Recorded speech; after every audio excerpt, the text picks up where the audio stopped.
Welcome to the library, where in this entry of Intro to the Realms, we are going to look at an oft-forgotten bit of dwarven history, and into a matter of betrayal conducted by one of Jam'mar's otherwise heralded savior and hero, the now missing and presumed slain victor known only as Pure Evil, the founder of the Necropolis, with its uncounted hordes of undead. In this entry, we look at the lost clan of the Dwarves. Perceptive patrons, regular visitors, and new guests of the library, I am the recorder, and this shall be but a brief look at this significant, but relatively unspoken of, bit of Realms lore and history. Further entries on the nature of the necropolis and the place it once held, as well as the current status of the region where the necropolis once stood, will be forthcoming in the future, so long as interests and time permit. So, be sure to let me know and have your voice heard. Soon after the third of the four groups of heroes that would become known in total as the V's, being the group, the Victors, had just proven victorious in stopping the Daemon Vanson from returning to the realms to bring chaos and devastation, and as they'd been elevated to the position of godhood as reward. The now vampire god known as Pure Evil set about founding a center of power and a personal domain deep in the Petonian Mountains. In a location far from the Dwarfs of Deepgate and the elven cities and lands, this new mega city-state would be carved into one of the largest and widest mountains to be found. Eventually, this mountain and the ones around it would be all but hollowed out in the expansion and growth of this necromantic empire of undead and those who flock to such foul powers. As Pure Evil, well, a god, but a minor one, and still new and fresh in his power, was not a mason, or possessed of the skills needed for this endeavor. He was forced to call on the help of Eddie, the demonic godling who was raised to divinity alongside Pure, as well as from an unexpected source. Few records remain that link the design and planning of the original main tunnels and infrastructure to the then freelance and mostly unknown son of the Valor Damascus Skychild, Karthus. And with centuries of dark and profane acts to follow within those very halls, this can be seen as an understandable move on the part of Karthus, who seemed more interested in the challenges of the project than what the eventual use would be. Even with plans in hand and the financial support of Eddie,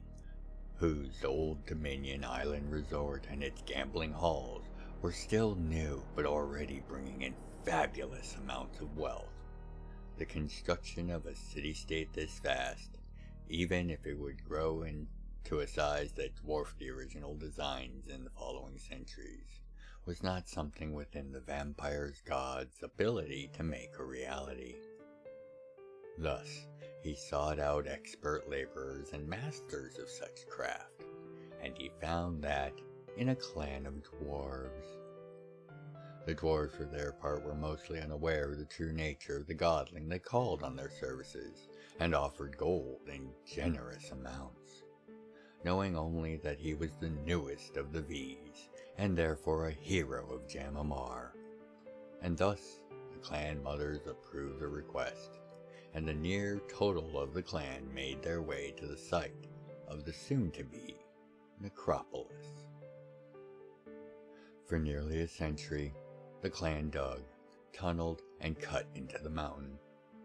following the plan given to them, while expanding and improving upon them when the situation called for it.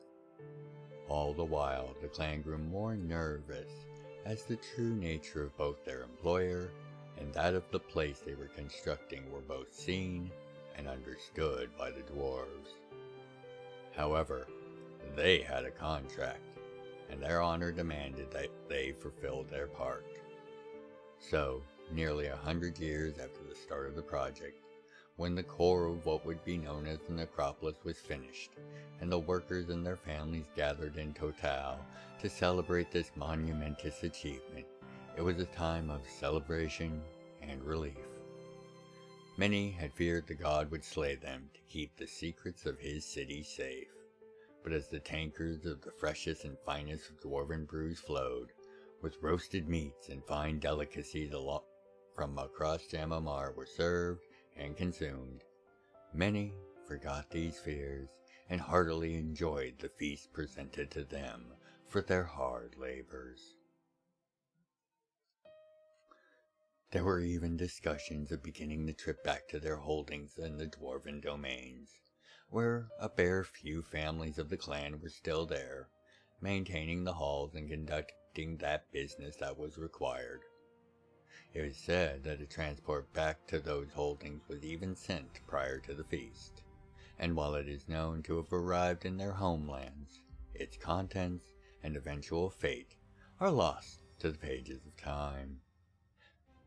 It would be the last sign or word from the clan that Deepgate would ever receive for nearly 300 years. The feast, as well as the great hall in which it was held, was quite thoroughly enchanted and cursed by the godling, and by the time anyone noticed the effects setting in, most had nodded off or otherwise slipped into a deep, death-like slumber,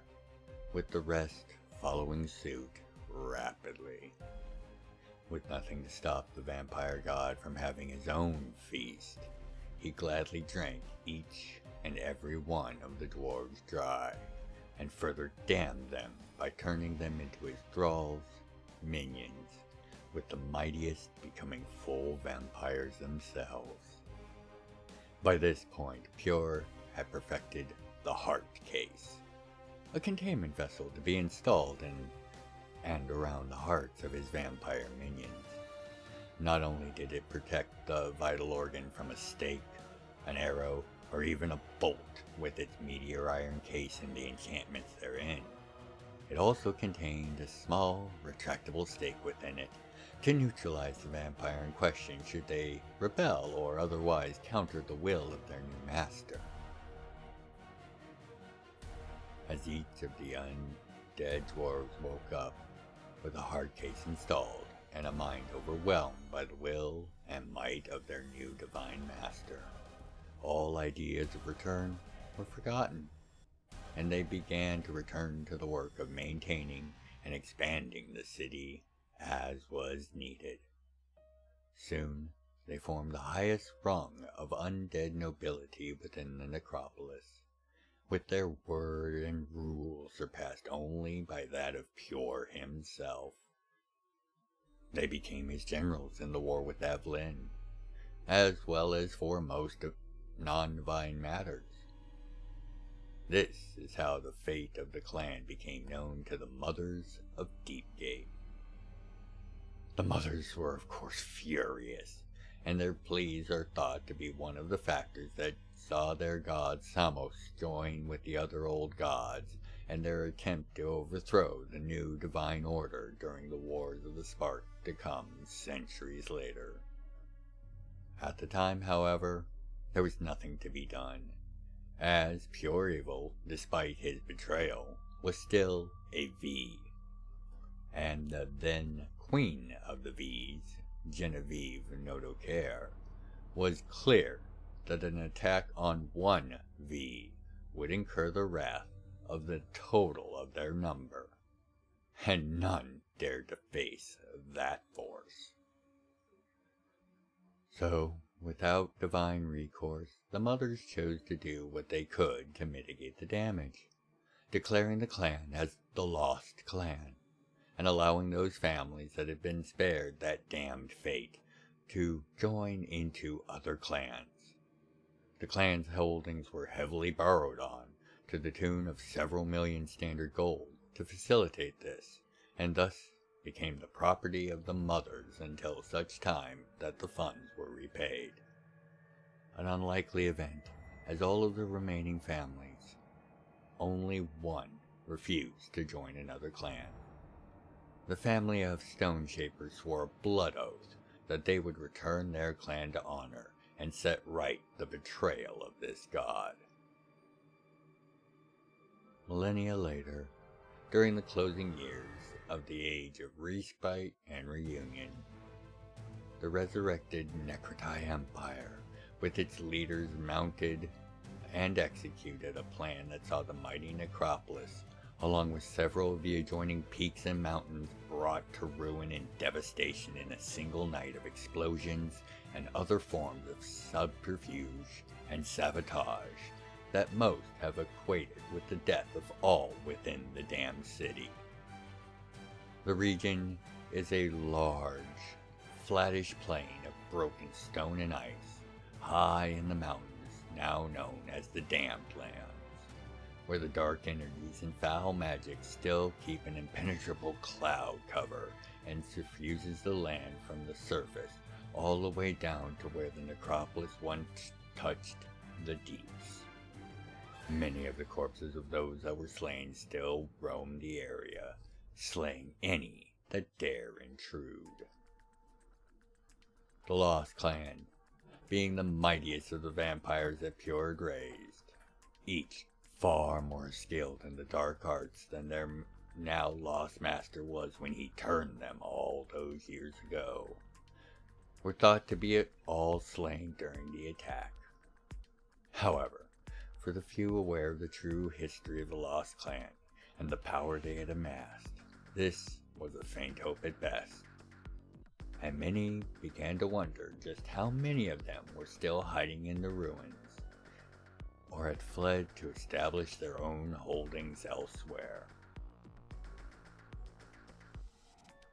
Exploration of the Damned Lands is not possible due to the hordes of mindless undead that now infest the region, and as such, the truth of any survivors has not been as yet ascertained. However, it is said that deep beneath the Damned Lands, the Lost Clan have begun to rebuild and re-establish their domain, and that the realms, and the Necrotai in particular, are not yet free of the wrath of those they tried to snuff from on life so violently. If this is true, the only champions outside of perhaps the gods that could face them are the descendants of the one family line that chose to work towards the redemption of their ancestors. Unfortunately, in the passing centuries, this line has all but died out, with less than a handful of them remaining, and few of them are even truly aware of the enormity of their task. Barring them, it seems the hunters, or perhaps the gods themselves, will eventually need to intervene to bring this danger to an end, should it arise once more. Without such champions, it seems likely that the Lost Clan will re-emerge as a threat to the people of the realms, and a particular threat to the Necrotai, who do not enjoy the benevolent divine protection that many of Jam'mar's nations and states do. However, until they do so, they are a mostly forgotten and known potential threat to the peoples of the realms. Whether or not this lack of historical knowledge will lead to a tragedy is yet to be seen. But while many of the mortals have forgotten, the gods and many of their age's allies are not so absent-minded and keep watch for such eventualities. With that said, this is where I will draw this entry of Intro to the Realms to a close. Hopefully you'll have a better insight of this small bit of Realms history and a better insight to both the dwarves and the gods. Of course, should you have any questions, you can of course leave a comment, or to ensure that I see and am best able to respond, by becoming a supporter of the Realms of Jam'mar and of Gryphon's Library by joining at Gryphon'sLibrary.locals.com, where you'll be able to access a growing library of content and be able to watch entries days before their general release. Receptive patrons, regular visitors, and of course, new guests of the library, I thank you for your time, interest, and of course, your support of the library and of the realm. As always, it does mean the world to me. Thank you all. Until you next make your way back to the library for your next entry of Intro to the Realms, I am, as always, the Recorder, and by the 9 and 4, be well, take care of yourselves and each other. If you'd like to contribute to the further exploration and explanation of the realms, please consider leaving a comment, a like, and sharing the video around. I read all the comments and make efforts to reply to each. Thank you for helping to grow the channel, and know I look forward to each and every one of your comments. Other methods of support can be found in the channel's description. Thank you for watching,